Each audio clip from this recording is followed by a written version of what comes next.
When peace like a river attendeth my way, when sorrows like sea billows roll, whatever my lot, thou hast taught me to say, it is well, it is well with my soul.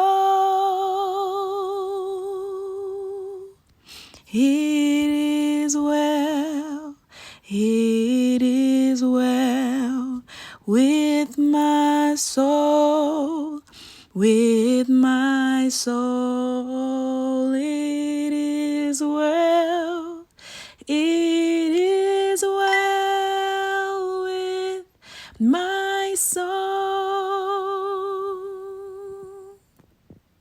Hi guys, it's your girl Destiny Alston, and we are back for another episode of Destiny's Diary. Today, this won't be an easy video for me. I've kind of already been having my moments today, even knowing that I was going to be recording this video today. I was very kind of quiet, kind of in my head, like, what do I want to talk about? What am I going to say? How much do I want to disclose? Kind of the whole thing. And in this video, I just want to be completely transparent and kind of answer all the questions, kind of take you through from the beginning to the end of what happened during my miscarriage.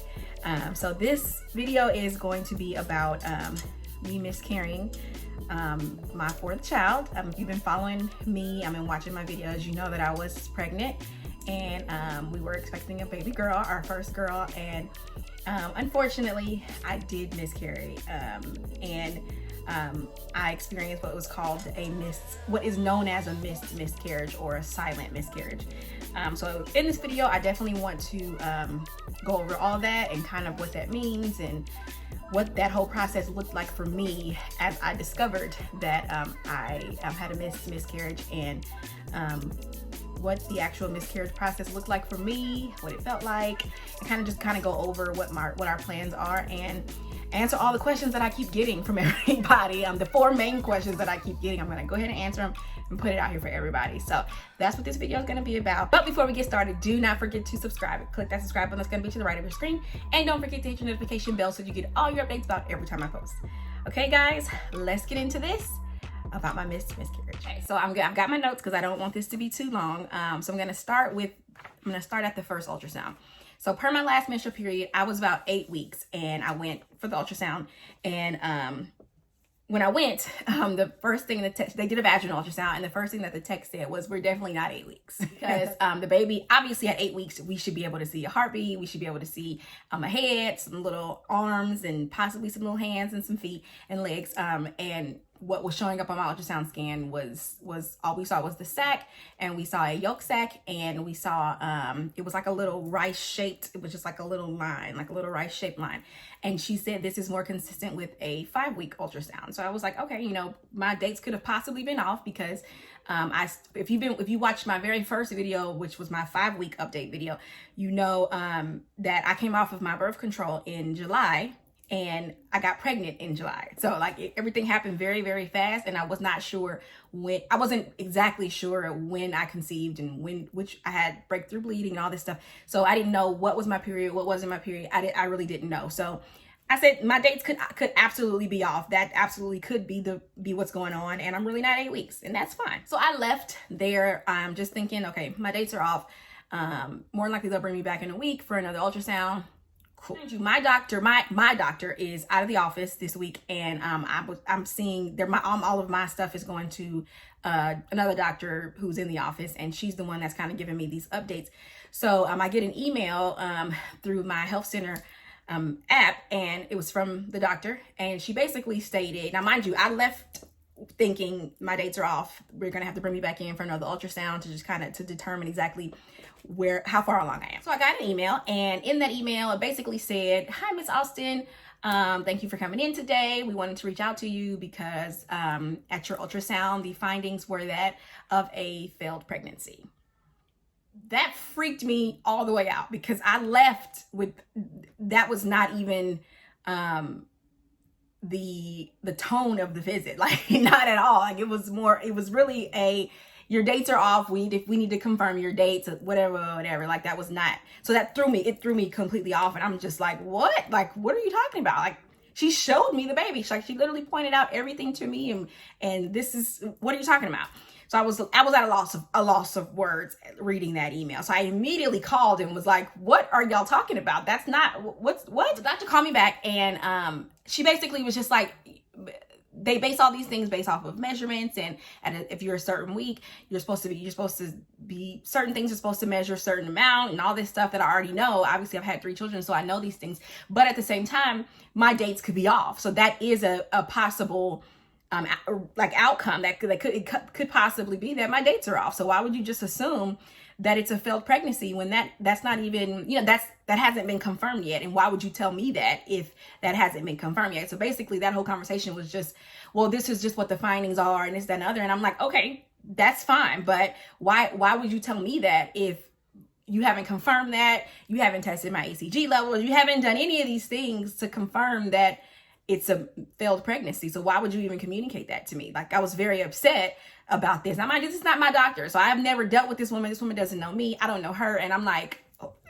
So anyway, they bring me back in to do a beta ACG test, which is where they test your blood one day, and then they bring you back in within 48 hours and retest it, so that they can see if your ACG levels are doubling or even going up as they're supposed to, as they normally would in a successful or ongoing pregnancy. So I come in, do the blood work, so I go home. At this point, I'm just very upset and all over the place. So I get my results back, and my ACG levels are 181,000. Which is a lot. That's kind of high. So I'm excited because the ACG levels are high, which is a good thing, because if they were low, then that would be more of a sign of a miscarriage that has already taken place. But mine were high, but the only thing was, it was 181,000, which is a lot. It's kind of high for you to only be 5 weeks, per what they're saying. So I was just like, ugh. I was going back and forth. My faith was there, but I was a little shaken. I was just like, 181,000 is high. So I was just like, whatever. I was Googling, and I was seeing some women were like, at 5 weeks, my ACG level was at 200,000. So I'm like, okay, well, good. Like whatever. Prayed all day Thursday. Well, like the rest of the night, because I took my ACG level test Thursday at like 5 o'clock, 6. So we prayed the rest of the night, and then all day Friday, I called out of work. I was just stressed beyond, like stressed. I've never dealt with this before. So like my nerves were shot. My head was all over the place. So we prayed all day Friday, and praying that the levels went up. So Saturday morning, I wake up early in the morning. I'm stressed beyond, I can't even explain how my body felt. I was just anxious and stressed, like all of it. And the Lord knew I needed a visit from him. I needed to hear from him, because, people can pray with you and all those things. But if you're faith-based, Lord, I need to hear from you. I do. I need to hear from you. And I need you to come from my heart either way. So I went to the clinic, and the nurse that I got, she was so sweet. She was such a sweet nurse. And I kind of explained to her what was going on, and what she was like, why are you doing a beta test? And I explained what's going on or whatever. And she just went on to, at this point, I knew she was a Christian, and she just went on to be very, very encouraging. And she was just communicating with me some of her experiences, and that she had miscarriages before, and that got restored, and she has 3 healthy children now. She had 3 miscarriages, and she now has 3 healthy children, and it was just very encouraging to hear. And then sister started praying for me, y'all. And when I say that prayer touched my soul. Like, it was like, I knew it was the Lord. The Lord knew I needed somebody faith-based to be there to take my blood, because I needed a moment with him. And at that time, it's like as if I didn't even see her. It was just me and God. And she took the blood, and then she was like, let's pray, let's pray. One thing I remember that always stuck with me, that she said, healthcare is a science, but we have faith. and we believe in God, and we believe, we serve the God who created science. That's what she said. And it was just like, woo, yes, God. Like, yes, Lord. Like, either way, whether it's a yes or whether it's a no, I serve the God who's in control, who's completely in control. And yeah, it was just good. It was just really, really good. So I left there, and I just got in the car and I just cried, and I just thanked God for visiting me and being mindful of me enough to know that I needed to feel his presence around me. And I did that morning, and it gave me peace in my heart. So at that point, I was like, Lord, it is well. Whatever you have, whatever cup you place in front of me, I know you're preparing me for it. So it's okay. I left there, and that was about 8 a.m. So I got the results maybe about 12, 1 o'clock, and the ACG levels did go up. They went up to about 193,000. So from 181,000 to 193, went up about 12,000, which I was very excited about. The doctor didn't tell me like a certain amount that they needed to go up. She just said that if they go up, that's a positive. That's great. So they went up. We were excited, and we were just waiting to hear back from the doctor. So the doctor still had not responded. She didn't respond back to us about the ACG levels until the next day. Now, mind you, this is still not my doctor. This is not my doctor. So she did not respond back until Sunday. So we went to church. I was feeling good. I was feeling encouraged. It was a great day. It was a great morning. And then we get in the car to come home, and then I get an email, and I'm super excited, like, to see what they're going to say about the levels going up. And I pull it up, and basically the email said, hey, Destiny, your ACG levels did go up, but they didn't go up as much as we would have expected.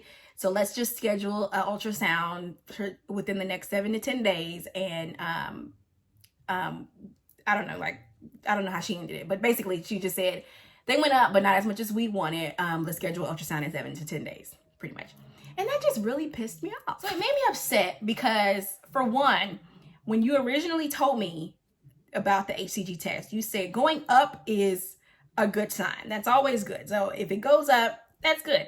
You didn't tell me that you were looking for it to go up a certain amount. Otherwise, I would have prepared myself for a more realistic response. But I'm thinking up is good, down is bad. So if it goes up, that's good, down is bad. So for you to respond, and I guess in the grand scheme of things, I just felt like she was extremely negative.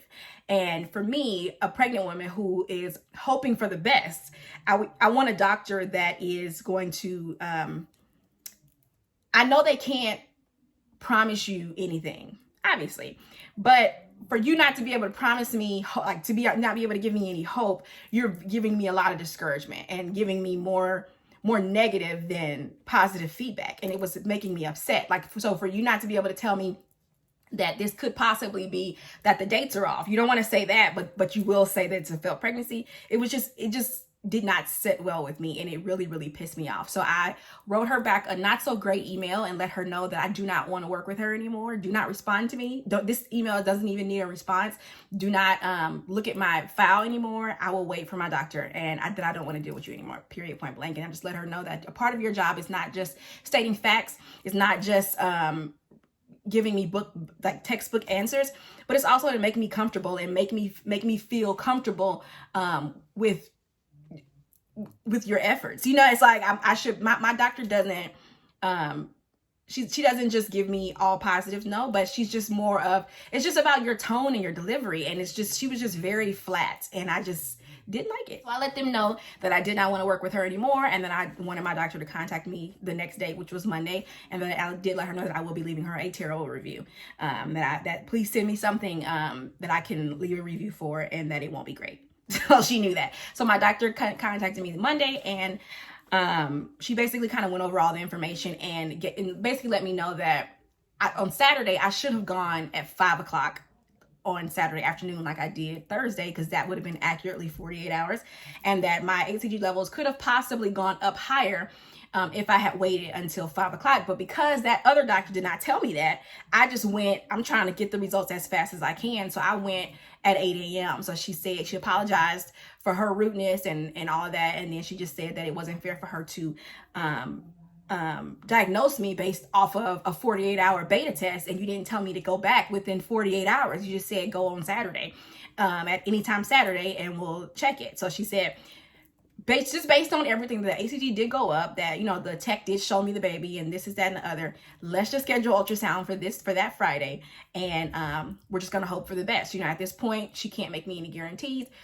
Based on the numbers, it looks like it's leaning more towards a miscarriage, but you know, there have been errors before, so let's just be hopeful, and on Friday we'll know for sure. I'm good with that. Like, I'm good with that response. I'm good with, you know, I can't give you anything, but let's just hope for the best. We're gonna bring you back in Friday, and we'll see. We'll see then. So Friday comes, and I wake up. My ultrasound's at 9 a.m. So I wake up and I head out to the ultrasound. When I get there, the tech that was gonna perform the ultrasound, she had already read over my file. She already knew what was going on. She already knew what we were looking for. So when I came in, she just said, I'm not ruling out that this is not a viable pregnancy. She said, I saw the ultrasound from last week, and I see what they're saying. I saw the measurements, but at the same time, I've seen those things happen, and the dates were just off, and the baby was fine, baby was healthy. And she said, and that's what we're hoping, you know, and she was very encouraging. So we laid on the table, she performed another vaginal ultrasound. And it's like when she went up in there and she said, okay, we see the sac, here's the sac, we see the yolk sac. And she said, normally we would go ahead and see the baby somewhere around here. And when I say she was digging, like she was digging in there to look and see. And I knew at that point that we didn't see a baby. And it was okay. Like, it really was. It really was okay. I was like, okay, that's fine. You know, at this point, it's confirmed. I see it for myself that I don't see a baby. I do see the sac, I see the yolk sac, but there's no baby in there. And yeah, and I left feeling okay. Called my husband, and yeah, he was more upset initially than I was, because like I said, the Lord, when I went that last Saturday and had my blood drawn, and I had my moment with the Lord, he had really given me peace in my heart about it. And of course, the initial finding out is not what you want to hear. Of course, I was saddened by it. Of course, I was hurt. You know, I was, you experience all the emotions, you know, that come with being pregnant and then losing the baby, you know, but it was well with my soul, and it was okay. You know, so I called my husband and explained everything to him and told him what was going on, and called my mom, called my mother-in-law, called my grandparents and all my family, just told everybody what it was. And during those times, of course, I cried or teared up as I was driving home, but by the time I got home, I was okay. After that, after we told the kids and all the family knows, I just wanted to just go ahead and put it out on Facebook, because all of my previous pregnancies have never gone this way. So I've always announced early. I've always shared the genders early. I've always done all those things early. And this time, it went a different way. So I just wanted to, I had so many people messaging me and Facebooking me, congrats and all this stuff about, we had found out that it was a girl and all this stuff. And I just wanted all that to stop, because at this point I'm like, we lost her and I don't want to keep getting congrats. So I wanted my husband to go ahead and put it on Facebook. So I actually typed up the Facebook post, and the scripture that came to me at that time that really comforted me was, all things work together for the good of those who are called.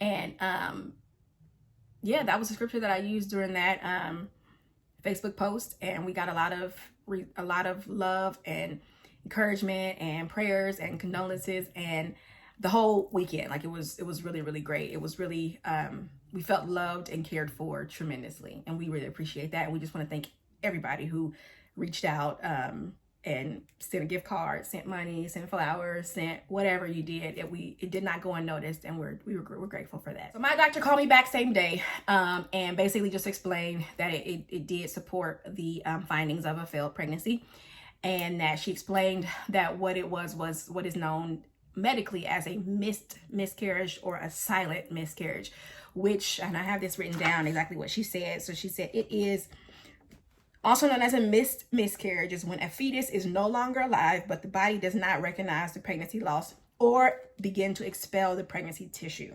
As a result, the placenta still releases hormones and the pregnancy symptoms continue. So my body, the baby had already passed and dissolved on its own, and my body just hadn't recognized the pregnancy loss or the loss of the baby, or that the baby had actually died. And my body was still acting as if I was in a full pregnancy. Like, I was still sick. I was the pregnancy, the sac was still there. The yolk sac was still there. I was still releasing HCG. So my HCG levels were still going up.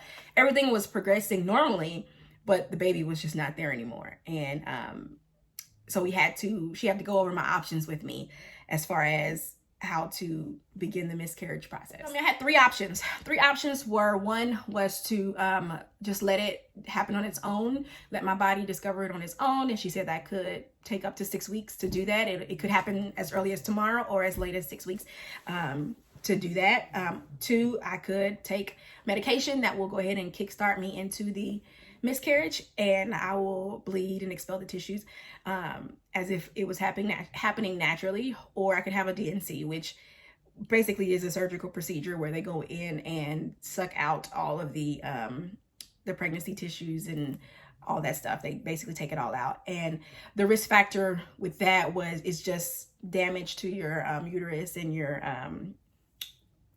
all that stuff down there. You could have damage that could prevent you from having another baby or make it difficult to get pregnant again. So I definitely didn't want to do that. And I'm not going to wait 6 weeks. I'm not going to just keep all this in me and keep feeling pregnant for 6 weeks. So I decided to do option number 2, which was to go with the medication. So the medication is called, I hope I pronounced this right, Misoprostal, the 200 mcg tablets. It is a octagon shaped little white pill.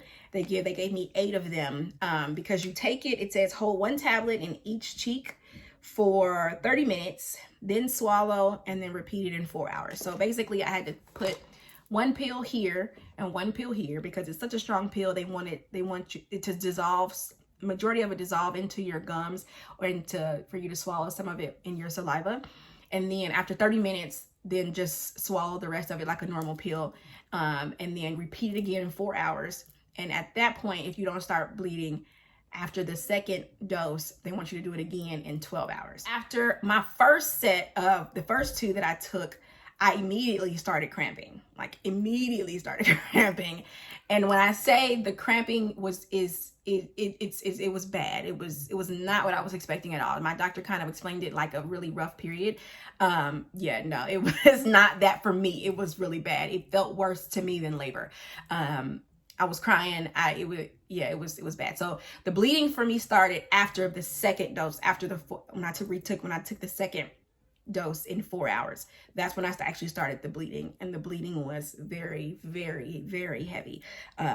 It was so heavy to the point where, like the blood was almost falling off of the pad. Like I couldn't change the pad fast enough. It was just like juice running. I know this is probably going to be a bit, it's a lot. So if you're not ready to hear this portion of it, which is kind of talking about the actual miscarriage itself, you might want to log off. But for the women who want to know, because I looked these kind of videos up when I was getting ready to go through this, and I appreciate women being transparent about their experience. So yeah, it was very heavy. It was very painful, and yeah, it was a lot. It was a lot. The first night I actually passed the I think it was the yolk sac. I actually passed that. It came out with like a big gulge of blood, and it was so heavy that it actually fell off of the pad onto the floor in my bathroom. And it's just a lot. It's just a lot. So I had to pick it up and put it in the toilet and then it fell onto my rug. So I had to wash my rug, and it was just a lot. It was just a lot. And that whole weekend was just rough. It was rough. So at this point, I'm on a lot of medication. So like these are all my pills that I'm on. So I lost a lot of blood, so they've got me on iron pills. I also this was hydrocodone. It's a pain pill. And then they still want me to take the prenatals. So they gave me more prenatal vitamins and folic acid. So yeah, I'm on a lot of medication right now. It's been about a week. This is the next weekend. So it's been about a week. I'm still bleeding, not as heavy. But yeah, I am still bleeding. And hoping right now, if I still take a pregnancy test, it will still come up positive. So obviously my HCG levels are still elevated, but I do know that they're going down because I don't feel pregnant. I don't feel sick, nauseous, and all that stuff that comes with elevated HCG. So I know it's not that high, but it's still high enough to cause a positive pregnancy test. I went through that, and people keep asking me, how are you doing? I am okay. I promise. I'm okay. Like, okay is what I am right now. Am I great? No. Am I depressed? No. I'm okay. I'm okay. It's not something that I expected. It's not something that I would have wanted, of course. You know, it was my first daughter, and I wouldn't have wanted this to happen. Nobody wants to have a miscarriage, but you deal with what you're dealt with, and that's what I'm doing. You know, I feel like I'm dealing with it gracefully. I'm a very strong individual, and yeah, all is well. I'm okay. With that being said, I did want to address just some things that bothered me during this process. And I know people love, I know you love your friends and you care, and you know, and your family and those things or whatever, but just some advice, just a piece of advice: when somebody's going through something like that, you know, you just want to be sensitive and understand that. Like, I got a lot of text messages and a lot of phone calls of people saying things like, you know, I just wanted you to hear my voice, and I just wanted you to know that I'm here for you. And I am so appreciative of that. I really, really am. But during that, you need also remember that the way you're thinking, like 200 other people are thinking the same thing. And it's a bit overwhelming when you've got like people are calling back to back. Like nobody called me like day of. They were calling my husband. But like after I made my post on Facebook and kind of talked about, you know, that I was going to be doing a video answering all the questions, that's when kind of like the flood of calls and text messages started coming into me. And it can just be overwhelming, especially when you're trying to heal from it and you're trying to kind of be okay and be at ease. It's a constant reminder. I already have this constant reminder that I'm miscarrying because I'm bleeding, you know, like I'm bleeding and I'm cramping and this is happening to me physically. And then you have all these people reaching out to you and with care and love, and it's so kind and it's so loving indeed. But at the time, it's just a lot. It's really overwhelming. So although I appreciate it, it stressed me out even more having to explain, like, keep talking about it. And I'm okay, you know, I'm fine. Thank you, you know, whatever, you know, it was a lot.